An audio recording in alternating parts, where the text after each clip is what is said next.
Quite a number of reforms have been happening in Rwanda.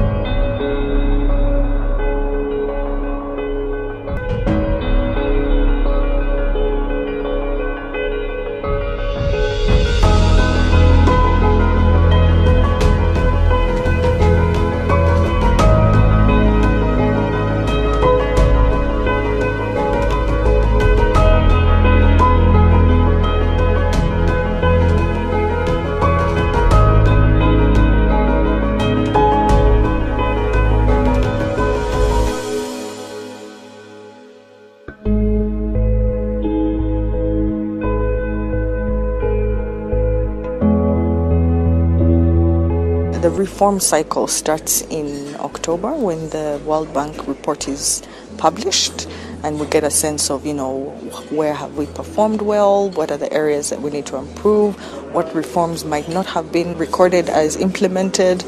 And then we have just until April to make sure that, we've resolved all those issues. Our deadline to have implemented reforms is end of April. But also Rwanda is one of the most committed economies towards implementing the doing business framework to improve our business environment. And so we have always set reforms that are quite ambitious, reforms that typically take other countries several years to implement, and we tend to implement those within a single reform cycle. Where we still have a lot of room to improve are in getting electricity and dealing with construction permits, which is where a lot of emphasis was put this time around. We categorize the ministerial orders for categorization of buildings, where we have now 60 categories. The specific requirements for each category varies depending on the complexity of the project. For category 2 and 3, this is some of the categories we did a lot of improvement. It is small scale projects, but the specific requirements needed varies compared to category. Even the warehouse belongs to category 3. And in a category 3 does not need any geotechnical, that was previously counted as a procedure and its associated time. It does not need any EIA.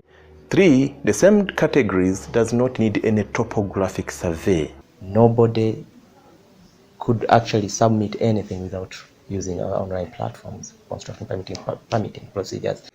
I'd like to take this opportunity to acknowledge the top leadership of our country, from His Excellency the President, our Prime Minister, our Minister of Trade and Industry in his capacity as the Chairman of the Doing Business Steering Committee, our Legislative Assembly.